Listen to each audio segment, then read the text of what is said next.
안녕하세요, 축구망입니다. 토트넘이 흐름 좋았던 브렌트포드를 홈으로 불러서 3대1 승리를 거뒀습니다. 토트넘은 오늘 브렌트포드를 3가지 단계로 나누어서 묶어내고 그 3단계 봉쇄법을 통해서 승리를 가져왔는데요. 과연 어떤 것들이 있었는지 알아보도록 하겠습니다. 오늘 토트넘의 선발 라인업은 지난 라인업들과 크게 변화는 없었습니다. 원래 나오던 포백에 메디슨, 벤탄쿠르, 쿨루셉스키를 쓰는 공격적인 미드필더 조합, 그리고 가장 일반적인 3톱인 손흥민, 솔랑케, 존슨이 나왔습니다. 반면에 브렌트포드는 5-3-2 형태로 나오면서 토트넘이 가장 극복하기 어려워하는 백5를 들고 나왔습니다. 사실 토트넘은 경기 시작 후 20초 만에 실점을 하게 됩니다. 제가 살면서 본 거의 가장 빠른 실점이었습니다. 어수선한 순간에 안쪽으로 올린 크로스를 문베모가 미친 발리슛으로 득점을 성공합니다. 이건 어떤 전술적인 문제라기보단 초반에 양팀 집중력 차이였고 문베모의 발리슛이 워낙 좋기도 했습니다. 토트넘은 1대0으로 끌려가게 되는데요. 어떻게 보면 안 좋은 출발일 수 있지만 여기서부터 토트넘의 봉쇄법이 시작됩니다. 토트넘의 첫 번째 봉쇄법, 바로 전방 압박입니다. 이 전방 압박이 잘 되고 있는지 확인하려고 하면 상대팀의 공을 받을 가능성이 있는 선수들에게 얼마나 대인 수비가 잘 들어가 있느냐를 보면 되는데요. 지금 토트넘은 보는 것과 같이 2명의 공 받을 수 있는 선수들에게 손흥민과 메디슨이 각각 붙어 있습니다. 여기서 센터백 피녹은 토트넘의 강력한 전방 압박에 당황해서 패스 방향이 잘못되게 되고 메디슨은 이 공을 부드럽게 가로챕니다. 그리고 메디슨이 이 공을 바로 다이렉트하게 슈팅. 사실 저는 메디슨의 이 슈팅이 토트넘에겐 큰 의미라고 봤는데요. 토트넘이 이런 역습 과정에서 만들어서 넣으려고 하다가 득점을 하지 못한 장면들이 많습니다. 하지만 메디슨은 자세가 완벽했던 건 아닌데도 일단은 다이렉트한 슈팅을 가져갔습니다. 그러면서 이 공이 골키퍼의 몸에 맞고 솔랑키 앞쪽으로 흐르고 솔랑키가 득점을 하게 됐죠. 모든 득점은 다 만들어서 넣을 수는 없습니다. 어떨 때는 이런 세컨볼 상황처럼 운이 따르는 상황이 있어야 하고 어떨 때는 다이렉트한 슈팅이 득점 상황을 만들게 되죠. 토트넘의 첫 번째 봉쇄법, 전방 압박이 성과를 낸 순간이었습니다. 그리고 이 성과의 중심엔 메디슨이 있었고요. 오늘 토트넘의 이 1단계는 솔랑키를 중심으로 이루어졌습니다. 원톱 공격수인 솔랑키가 압박의 기수 역할을 하면서 영리하게 압박을 하기 시작합니다. 그냥 직선으로 뛰는 게 아니라 골키퍼 쪽을 감싸면서 압박을 시작하고, 그러면서 브렌트포드의 플래컨 키퍼가 피녹에게 공을 줍니다. 이 피녹에게 공을 준 순간 솔랑키는 플래컨 쪽을 막으면서 가기 때문에 피녹은 다시 플래컨에게 공을 줄 수 없습니다. 그리고 솔랑키가 사이드 쪽으로 이렇게 밀어낸 순간 토트넘 선수들의 위치를 확인해 보겠습니다. 제가 아까 공을 받을 수 있는 가능성이 있는 선수들에게 토트넘 선수들이 얼마나 붙어 있느냐가 중요하다고 말씀드렸는데, 지금 장면을 보면 완벽하게 데인마크가 성공한 상황입니다. 그래서 브렌트포드 선수들은 측면에 아예 몰려서 쉽게 나갈 수 없는 상황이 되었고, 결국엔 토트넘에게 이렇게 소유권까지 넘겨주는 상황이 되었습니다. 그리고 전방 압박은 아니지만 또 한번 1단계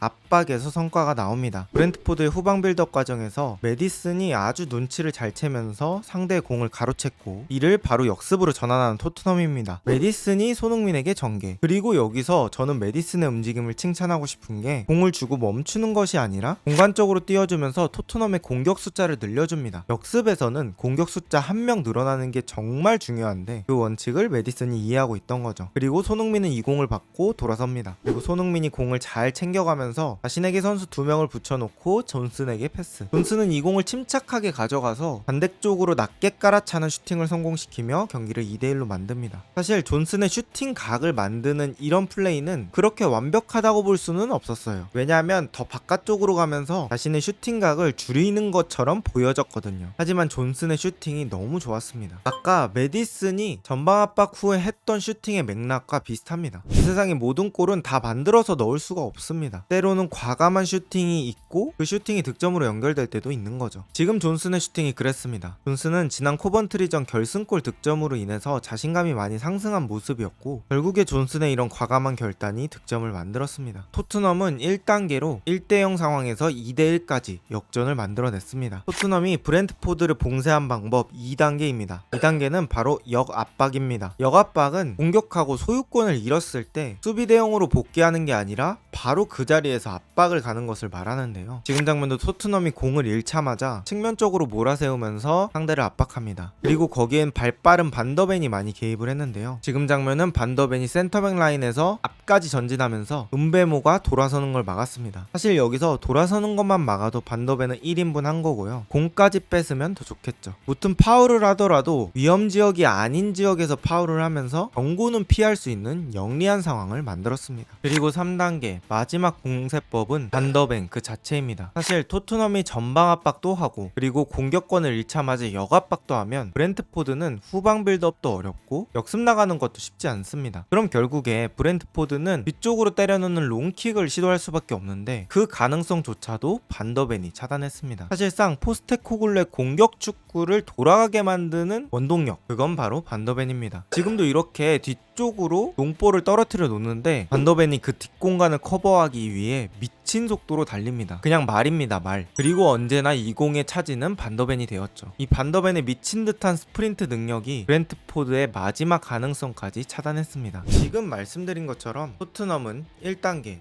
전방 압박, 2단계 역압박, 3단계 반더벤 이렇게 다양한 방법으로 브렌트포드를 봉쇄했습니다. 하지만 여러분들은 이 1, 2, 3단계의 공통점을 아실 텐데 바로 체력이라는 비용이 엄청나게 들어간다는 겁니다. 결국 이 체력이란 비용을 사용했을 때는 그 대가가 돌아옵니다. 체력이 약해지는 구간을 견디기 위해서는 토트넘이 골이란 것으로 차이를 벌려놔야 됩니다. 그러면서 실점에도 버틸 수 있는 시간을 벌어놔야 토트넘 축구는 승산이 있는 거죠. 하지만 이런 상황에서 경기 스코어는 계속 2대1로 유지되면서 토트넘은 어떻게 보면 불안한 상황 속에서 계속 경기를 진행하고 있었습니다. 그런 상황 속에서 토트넘이 사용한 체력이란 비용에 대한 불안을 해소할 수 있는 상황이 생깁니다. 오늘 득점을 한 존슨, 오늘 좋은 플레이를 보여줬던 벤탄쿠르를 교체로 빼는 한이 있더라도 손흥민은 빼지 않으며 손흥민에 대한 믿음을 보여줬습니다. 오늘 손흥민이 1대1 찬스를 놓쳤더라도요. 그리고 손흥민은 그 믿음에 보답했죠. 역습 상황에서 로메로가 손흥민에게 아주 좋은 스루 패스를 넣어줍니다. 로메로가 센터백 치고 엄청나게 좋은 발밑을 가지고 있다고 평가받고 있는데 그런 장점이 정확히 드러난 장면이었죠. 그리고 손흥민은 반대쪽에 뛰는 메디슨에게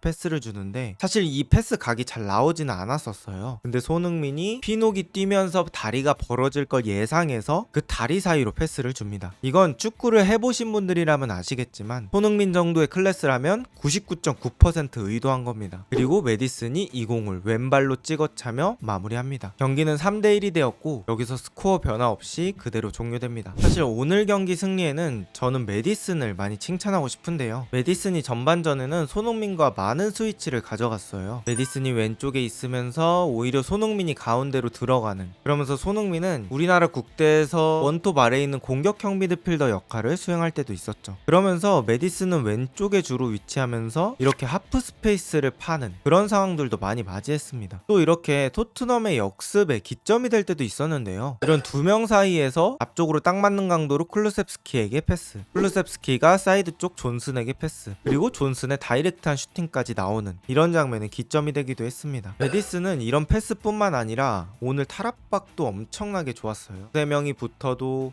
양발 드리블을 활용해서 잘 빠져나가기도 하고 바디 페인팅을 쓰기도 하면서 지난 시즌 좋았던 기억을 되찾은 것 같았습니다. 오늘 사실 토트넘에게 칭찬하고 싶은 것은 압박의 텐션이 너무나 좋았다는 겁니다. 처음에 선제골을 먹혔음에도 불구하고 압박의 텐션이 계속 유지되면서 자신들이 눌러놓고 플레이할 수 있었어요. 그리고 지공 상황에서도 손흥민만 왼쪽에 고정시키는 게 아니라 메디슨도 가끔 자리를 바꿔가면서 플레이했습니다. 이건 역시 상대방에게 변수를 제공해줄 수 있는 상황이 되었죠. 또 토트넘의 전술과 브렌트포드의 전술에 대한 상성에 대해서 얘기 안 할 수가 없는, 브렌트포드가 지난 시즌에는 전체적으로 백5를 기반으로 해서 엄청나게 낮은 위치의 수비 블럭을 형성해서 상대방을 바짝 끌어당긴 다음에 빠른 투톱을 이용해서 역습을 가는 그런 상황들이 많았습니다. 그런데 브렌트포드가 이번 시즌 경기들에서 보면 완전하게 낮은 라인을 구성하지 않습니다. 이번 경기 토트넘과의 경기에서도 토트넘이 뒤에서 공을 돌릴 때 조금씩 앞으로 나오면서 웬만해서는 미들블럭을 형성하고 싶어하는 것 같았습니다. 토트넘이 완전 내려앉은 5백엔 약한데 브렌트포드가 그 정도까진 아니니까 그런 측면에서도 토트넘이 어느 정도 이득을 봤다고 할 수 있겠습니다. 또 토트넘이 경계해야 할 것을 한 가지 말해보자면 토트넘의 오늘 득점에서 지공에서 나온 득점은 하나도 없었습니다. 첫 번째 솔랑키의 득점, 전방 압박을 이용한 높은 지역에서의 볼 탈취, 그리고 마무리였죠. 두 번째 존슨의 득점 역시 메디슨의 가로채기로 인한 역습에서의 득점, 세 번째 메디슨 득점 역시 로메로의 발끝에서 시작한 역습에서의 득점이었습니다. 어떻게 보면 경계할 점이지만 어떻게 보면 교훈을 얻을 수 있는 지점이죠. 토트넘이 지공을 베이스로 하는 팀이지만 역습 과정에서 조금만 신경 써도 결국에는 득점을 만들 수 있고 이 득점으로 인해서 지공이 더 잘 되는 효과를 누릴 수도 있다는 겁니다. 오늘은 그런 토트넘의 플랜들이 많이 맞아떨어졌고 그런 것들이 승리로 이어지지 않았나 생각을 해봅니다. 과연 토트넘은 이대로 상승 흐름을 유지할 수 있을까요?